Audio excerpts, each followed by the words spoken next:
नमस्कार,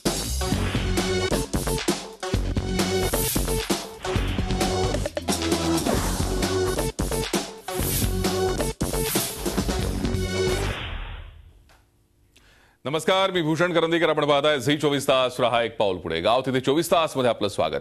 प्रेक्षक नागपंचमीसाठी जगप्रसिद्ध असणारं गाव कुठलं?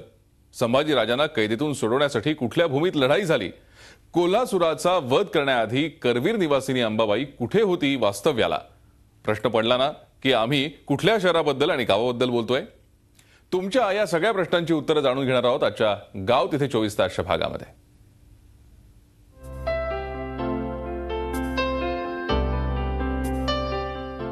गाव तिथे 24 तास मध्ये स्वागत. आज आपण कोणत्या गावाला भेट देणार आहे ते पाहू. आज आपण शिराळा गावाला भेट देणार आहे. चला मग जाऊया शिराळ्याला.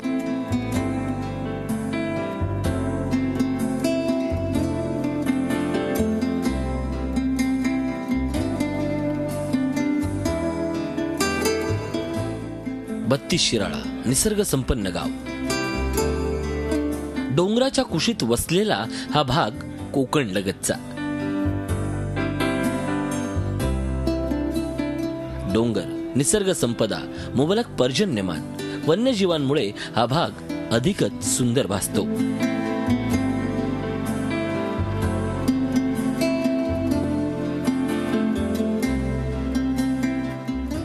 बत्तीस शिराळा नागपंचमीसाठी अवघ्या जगात प्रसिद्ध. सांगलीपासून केवळ 60 किलोमीटर अंतरावर. शिराळ्याचा उल्लेख इसवी सन 900 वर्षापूर्वींचा. श्री नाथलीलामृत ग्रंथात या गावाचा शियाळपूर असा उल्लेख आहे. करवीर महात्म्य ग्रंथात शियाळ नाव आलंय. इथल्या भवानी मंदिरातल्या शिलालेखावर शिराळ्याचा श्री आलय असा उल्लेख आढळतो. श्री म्हणजे अंबा माता, आलय म्हणजे वसतिस्थान. अंबा मातेचं वास्तव्य असलेलं गाव म्हणजे श्री आलय. कालांतरानं त्याचा उच्चार शिराळा असा होऊ लागला. छत्रपती शिवाजी महाराजांच्या काळात शिराळा परिसरातल्या 32 खेड्यांचा महसूल इथल्या भुईकोट किल्ल्यांवर जमा होई. त्यावरून या गावात 32 शिराळा हे नाव पडलं. शिराळ्याला ऐतिहासिक, धार्मिक तसंच सांस्कृतिक परंपरा आहे. पण शिराळ्याचं नाव खऱ्या अर्थानं सर्वदूर पोहोचलं ते नागपंचमीमुळे. महायोगी गोरक्षनाथांनी सुरू केलेल्या नाग उत्सवाला सुमारे 1000 वर्षांची परंपरा आहे. 32 शिराळ्यात नागपंचमीची प्रथा ही गोरखनाथ महाराजांच्या पासून चालू झालेली आहे. गोरखनाथ महाराज हे त्यावेळी 8व्या ते 9व्या शतकात म्हणजे हे 32 शिराळ्यात वास्तव्याला होते. त्यावेळी ते रोज 5 घरं भिक्षा मागत असायचे. आणि त्या नियमाप्रमाणे श्रावण महिन्यात नागपंचमी दिवशी ते 5 घरं भिक्षा मागायला आले असता. इथं आमच्या म्हणजे पूर्वी महाजनांच्या घरात ते आले असता. आमच्या महाजनांच्या पूर्वजा ज्या बाई होत्या त्या भिंतीवरच्या नागाची पूजा करत होत्या. आणि भिंतीवरच्या नागाची पूजा करत असताना गोरखनाथ महाराज हे दारात आले आणि त्यांनी अलख निरंजन असे 3 वेळा हाक दिले. पण आतल्या बाईने भिक्षा घातली नाही म्हणताना ते पुढे निघून गेले. मग हा बाईंचा नियम होता की रोज भिक्षा चुकवायची नाही. मग पुन्हा यांची पूजा झाल्यावर महाजनांच्या बाई गोरखनाथ माताला भिक्षा घालण्यासाठी पुढे गेल्या. त्यावेळी गोरखनाथाने विचारलं, बाई आज तुम्हाला भिक्षा घालायला वेळ का झाली? तर त्याने सांगितलं, मी भिंतीवर नाग काढले होते, नागाची पूजा करत होते, त्यामुळे तुम्हाला भिक्षा घालायला वेळ झाली. मग त्यांनी पुन्हा त्यांना विचारलं की तुम्ही जिवंत नागाची पूजा करू शकाल का? मी जर जिवंत नाग निर्माण केलं तर त्यावेळी गोरखनाथांनी जिवंत नाग निर्माण केले. आणि त्यावेळेपासून ही नागपंचमीची पूजा इथं महाजनांच्या घरात पहिल्यापासून चालू झाली. शिराळ्यात अधिक संख्येनं नाग सापडण्याला भौगोलिक कारण आहे. चारही बाजूने डोंगर, खोलगट परिसरात गाव वसलंय. मऊ जमीन, उबदार हवा आणि मानवापासून सुरक्षितता या कारणामुळे अनेकदा साप मुक्तपणे फिरताना आढळतात. या विभागामध्ये जे नाग सापडतात ते अत्यंत देखणे आहेत. एवढे जंगलामध्ये तुम्हाला नाग सापडणार. एका वेळेला 500-600 नाग सापडतात नागपंचमीला. 9 जातीचे नाग आहेत. प्रत्येकाचे रंग वेगळे आहेत, प्रत्येकांचा आकार वेगळा आहे, प्रत्येकांची फडी वेगळी आहे आणि खऱ्या अर्थानं ते दैवी प्रतीक आहे. पूर्वी हा उत्सव शिराळ्यात मोठ्या प्रमाणात साजरा केला जायचा. त्यामुळे नागपंचमीच्या 1 महिना आधीच इथली नागमंडळं नाग पकडायच्या मोहिमेला निघत असत. हातात लांब काठी आणि नागाला ठेवण्यासाठी मडकं असा लवाजमा घेऊन तरुणांचा ग्रुप मोहीम फत्ते करायचा. पकडलेला नाग, साप यांची नागपंचमी उत्सव संपेपर्यंत योग्य ती काळजी घेतली जाई. नागपंचमीच्या दिवशी गावातल्या ग्रामदेवतेची पूजा करून साधारणपणे 100-125 नागांची एकाच वेळी मिरवणूक काढली जाईल. त्यानंतर नागांचे खेळ आयोजित करण्यात येत. सर्वात उंच फणा काढणारा नाग, सर्वात लांब नाग पकडलेल्या मंडळांना बक्षीसही मिळेल.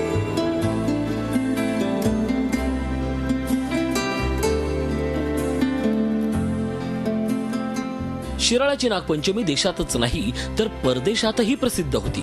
नागाचे खेळ पाहण्यासाठी लाखो लोक गावात येत असत. पण त्या विरोधात निसर्ग आणि वन्यजीव प्रेमींनी थेट मुंबई हायकोर्टात धाव घेतली. कोर्टानं वन्यजीव संरक्षण कायद्यानुसार 2002 मध्ये आदेश देऊन सापांना पकडणं, त्यांचा खेळ करणं, त्यांची मिरवणूक काढणं, प्रदर्शन करणं आणि त्यांच्या स्पर्धा भरवण्याला बंदी घातली. 32 शिराळ्याच्या ग्रामपंचायतीनं या निर्णयाविरोधात हायकोर्टात रिट पिटिशन दाखल केली. पण 2014 मध्ये ती याचिकाही फेटाळण्यात आली. त्यामुळे आता गावकऱ्यांना नागपंचमीचा सण नागाच्या प्रतिकृतीची पूजा करूनच साजरा करावा लागतोय. आता नागपंचमी पूर्ववत सुरू करण्यासाठी केंद्र स्तरावर प्रयत्न सुरू आहेत. 14 वर्ष झालं जवळजवळ आम्ही या कायद्याचं उल्लंघन न करता नागपंचमी साजरी करतोय. परंतु मध्यंतरी जावडेकर साहेबांना आम्ही जाऊन पुण्यामध्ये भेटलेलो होतो. त्यांनी कायद्यात दुरुस्ती करून पुढच्या वर्षी 2002 पूर्वीची जी पारंपरिक पद्धतीची नागपंचमी म्हणजे जिवंत नागाची पूजा हे आपण कायद्यात दुरुस्त करूया आणि मी त्या नागपंचमीला स्वतः हजर राहतो असं आम्हाला अभिवचन दिलंय. या शहराला पौराणिक कालापासून ऐतिहासिक कालापासून आजपर्यंत काही अशी महत्त्वाची पार्श्वभूमी आहे. पुरातन काळामध्ये गोरखनाथाचं या ठिकाणी वास्तव्य होतं आणि त्यांच्या गोरखनाथांच्या वास्तव्यामधूनच आज गोरखनाथ मठ आणि त्या ठिकाणचा परिसर किंवा एक पवित्र अशा पद्धतीचा त्या ठिकाणचा परिसर म्हणून संबोधला जातो की जिथे दरवर्षी हजारो नागरिक येतात, भक्त येतात, यात्राही मोठी होते. गोरखनाथांच्या वास्तव्यापासून शिराळ्यामध्ये जिवंत नागाची पूजा करण्याची परंपरा चालू झाली. धार्मिक असणारी ह्या गावातील असणाऱ्या सर्व माता भगिनींची, तरुणांची, वडीलधाऱ्यांची एक जी धार्मिक भावना आहे तिचा आदर करून जनता, प्रशासन, शासन यांनी समन्वय करून यातून एक चांगला म्हणजे संयुक्तिक अशा पद्धतीचा मार्ग काढावा. नागपंचमीसाठी 32 शिराळा गाव ओळखलं जातं. पण त्याशिवाय गावाची काय वैशिष्ट्ये आहेत पाहूयात ब्रेक नंतर.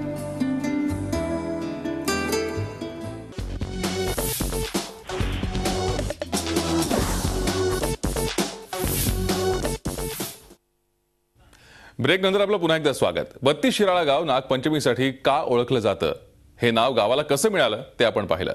आता पाहूयात या गावाची आणखी काही वैशिष्ट्य. नागपंचमीसाठी शिराळा हे जगप्रसिद्ध आहेच, मात्र नागपंचमी बरोबरच या गावाला ऐतिहासिक आणि धार्मिक असा वारसा आहे. नेमकी या गावात काय प्रमुख वैशिष्ट्य आहेत ते आपण आता जाणून घेऊया. अंबा मातेचं वास्तव्य. शिराळ्याचं ग्रामदैवत म्हणजे अंबा माता. गावात अंबा मातेचं प्राचीन मंदिर आहे. जागृत देवस्थान अशी ख्याती असल्यानं राज्यभरातून भाविक देवीच्या दर्शनासाठी येतात. अंबा माता ही शिराळ्यात वास्तव्याला होती. तिनं कोल्हासुराचा वध केला. त्यानंतर ती करवीर निवासिनी झाली. करवीर म्हणजे आताचं कोल्हापूर. करवीर महात्म्य ग्रंथात तिथला उल्लेख सापडतो. नागपंचमीला सकाळी अंबा मातेला नैवेद्य दाखवून नागांना दर्शनासाठी मंदिरासमोर आणलं जाई. त्यानंतर घरोघरी पूजा होत असे. शिराळ्यातली ही अंबामाता जी आहे ही करवीर निवासिनी नंतर झाली. अंबामाता ही शिराळ्यामध्ये पहिल्यापासून त्याचं वास्तव्य होतं काही काळासाठी. त्यानंतर कोल्हासुराचा वध केल्यानंतर ही अंबामाता शिराळ्याची करवीर निवासिनी झाली आणि तेव्हापासून शिराळ्याची नागपंचमीची परंपरा सुरू आहे. शिराळ्यात गोरक्षनाथांचं प्राचीन मंदिरही आहे. इथं त्यांचं काही काळ वास्तव्य होतं. त्यावेळी त्यांनी जिवंत नागांची पूजा सुरू केली. गावात 12 वर्षातून एकदा नाथपंथीयांची महायात्रा भरते. उत्तरेतून कुंभमेळ्यातले सगळे साधू नाथांच्या दर्शनाला येतात. त्यावेळी गावाला यात्रेचं स्वरूप येतं. प्रति पंढरपूर मानल्या जाणाऱ्या 32 शिराळा या गावात वर्तणू एकादशीला मोठी यात्रा भरते. पांडुरंग इथं स्वतः आहे म्हणून आषाढीच्या दिवशी रात्री 12 वाजल्यापासून दुसऱ्या एकादशी दिवशी रात्री 12 वाजेपर्यंत 2-2.5-3 लाख पब्लिक इथं भक्त लोकांना येतात, दर्शन करून जातात. तसेच हे दुसरे पंढरपूर मानले जाते. आणि वरथुनी एकादशी म्हणून गोरक्षनाथाच्या भेटीला आलेल्या पांडुरंगाच्या कृपेने आज रोजी सुद्धा वरथुनी एकादशी चैत्र एप्रिल मे महिन्यामध्ये येते आणि त्या दिवशी एवढ्या तालुक्यातली सगळ्यात मोठी आणि सगळ्यात शेवटची नाथ यात्रा म्हणून प्रसिद्ध आहे.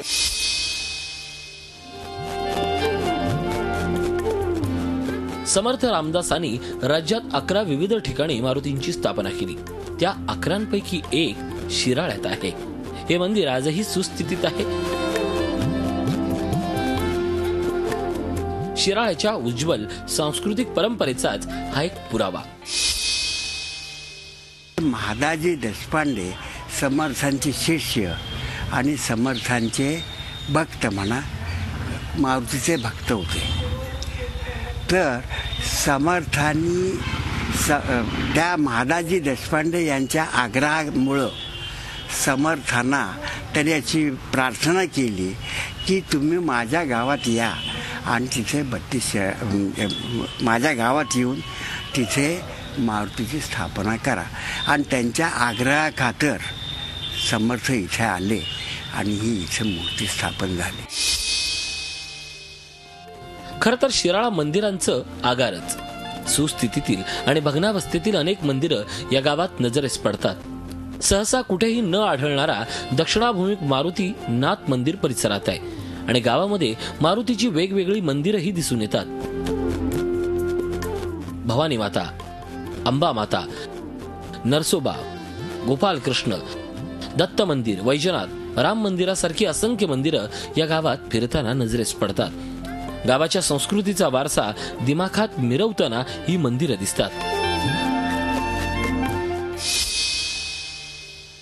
या ठिकाणी रामदास स्वामींनी जो मारुती स्थापन केला ते सोडून या ठिकाणी त्याला धरून 11 मारुती ह्या शिराळा नगरीमध्ये आहेत.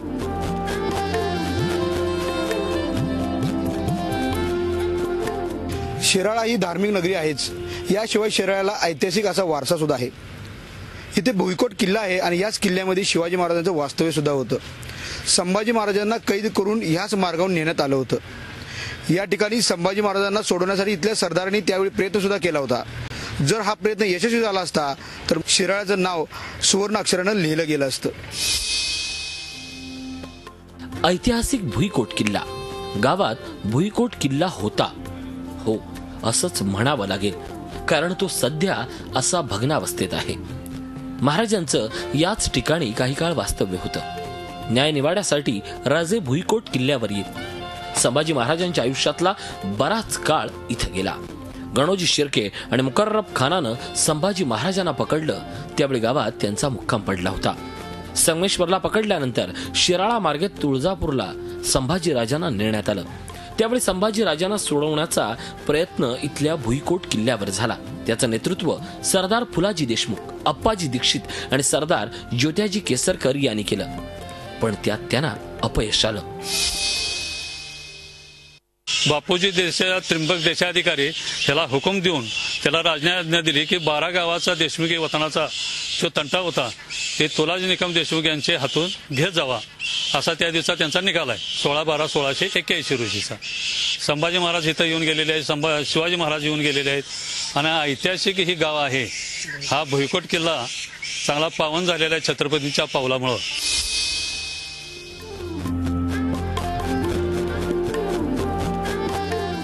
धार्मिक, सांस्कृतिक, ऐतिहासिक परंपरा लाभलेली असतानाही गावाला असंख्य समस्यांनी वेढलंय. या समस्या जाणून घेणार आहोत, पण एका ब्रेक नंतर.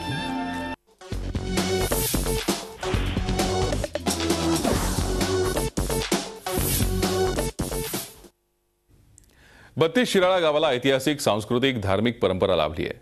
पण असं असतानाही या गावाला अनेक समस्यांनी वेढलाय. पाहुयात 32 शिराळा गावाला कुठल्या समस्या भेडसावतायत. धार्मिक आणि ऐतिहासिक परंपरा असलेल्या नागभूमी शिराळ्यामध्ये विकासाची नेमकी स्थिती काय आहे आणि कोणत्या नेमक्या समस्या आहेत ते आता आपण जाणून घेणार आहोत. 32 शिराळा गावाला सर्वात मोठी भेडसावणारी समस्या म्हणजे आरोग्य व्यवस्था. ग्रामीण रुग्णालय आहे, पण शिराळा हे तालुक्याचं ठिकाण असल्यानं जिल्हा उपरुग्णालयाची गेल्या अनेक वर्षांची मागणी अजूनही पूर्ण झालेली नाही. मोठ्या शस्त्रक्रिया गावात होत नाहीत. शिवाय मोठं खाजगी रुग्णालयही नसल्यानं सांगली शहर गाठावं लागतं, त्यामुळे रुग्णांचे मोठे हाल होतात. आरोग्याच्या सोयी बघायला गेलं तर आरोग्याचं प्राथमिक आरोग्य केंद्र आमचं जे आहे त्याच्या व्यतिरिक्त ग्रामीण रुग्णालय हे सोडलं तर इतर कोणत्याही गोष्टी आमच्या आरोग्याच्या दृष्टीनं सोयीच्या नाहीत. अस्वच्छता गावातील मोठी डोकेदुखी आहे. गावाच्या मध्यभागातून तोरणा ओढा वाहतो, त्यात पालापाचोळा कचरा अडकत असल्यानं या ठिकाणी दुर्गंधी पसरते. पर्यायानं ग्रामस्थांचं आरोग्य धोक्यात आलंय. इथल्या ओढ्यांवर निम्म्या भागात सिमेंट कॉन्क्रिटीकरण झालंय, पण काम लवकरात लवकर पूर्ण व्हावं एवढीच ग्रामस्थांची मागणी. गावात साधं सार्वजनिक शौचालयही नाहीये, त्यामुळे मोठी गैरसोय होत असल्याचं ग्रामस्थ सांगतात. इथं शौचालय जरी उभा करा म्हटलं तरी सुद्धा नाही. आणि प्रत्येकाने काय केले, ज्या 99 वर्षाच्या जागा करारावर घेतलेल्या आहेत आणि ग्रामपंचायतीच्या ज्या जागा आहेत त्या हडप केलेल्या आहेत. प्रत्येकाने ज्या चौकीत जावा तेथेही घाण, तुम्हाला घाणीचे साम्राज्य आहे. गटारा, नदी नाले सुद्धा स्वच्छ नाहीयेत. शिराळ्यात केवळ तासभरच पाणी पुरवठा होतो, त्यामुळे नियमित पाणी मिळावं अशी मागणी ग्रामस्थ करतायत. मुलगी शिकली, प्रगती झाली असं म्हणतात, पण शिकलेल्या मुलीसाठी गावात काही सोयी सुविधाच नसतील तर? शिराळ्यात महिला बचत गटामार्फत तयार होणाऱ्या मालाला बाजारपेठ नाहीये. सरकारनं बाजारपेठ उपलब्ध करून द्यावी अशी इथल्या महिलांची इच्छा आहे. गावात आणि तालुक्यात बेरोजगारीची मोठी समस्या आहे. मोठे उद्योगधंदे या ठिकाणी येत नाहीत. यामुळे वर्षानुवर्षांपासून शेकडो गावकरी मुंबई पुण्यासारख्या शहरांमध्ये स्थलांतर करतात. माथाडी कामगारांची संख्याही इथं मोठी आहे. मोठा प्रश्न आहे की सुशिक्षित बेकारांचा. या ठिकाणी खाजगी उद्योगधंदे, सहकारातले मोठमोठे उद्योगधंदे येणं गरजेचं आहे. शाळा कॉलेजेस असली तरी एकमेव इंजिनिअरिंग कॉलेज सोडलं तरी उच्च शिक्षणाची संधी देणारी कॉलेजेस या ठिकाणी नाहीत. पर्यायानं शहर गाठण्याशिवाय विद्यार्थ्यांसमोर पर्याय नसतो. क्रीडा संकुलाची गेल्या अनेक वर्षांची गावकऱ्यांची मागणी, पण केवळ राजकीय इच्छाशक्ती अभावी मंजूर झालेलं क्रीडा संकुल तालुक्यातल्याच मांगले गावात गेलं. म्हणूनच 32 शिराळ्याचे गावकरी नाराजी व्यक्त करतायत. गावातले अंतर्गत अनेक रस्ते सिमेंट कॉन्क्रीटचे आहेत, पण त्यांची पार दुरावस्था झाली आहे. गावाबाहेरही यापेक्षा वेगळी परिस्थिती नाहीये.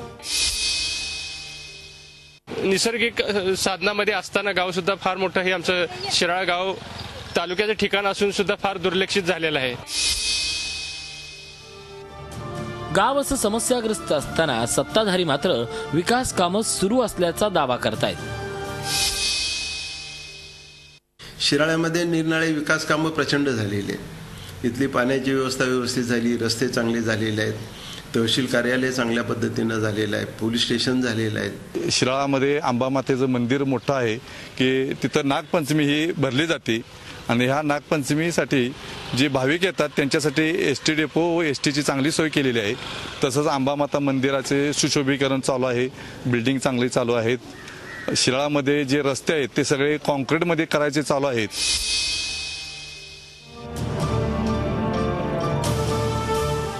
बत्तीस शिराळ्याचं नाव 7 समुद्रापार प्रसिद्ध आहे, पण मूलभूत सोयींसाठी गावकऱ्यांना झगडावं लागतंय.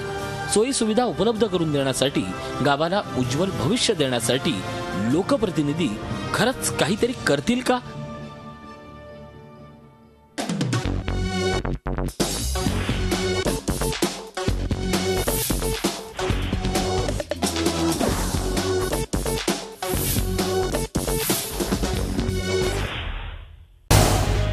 झी 24 तास रहा एक पाऊल पुढे.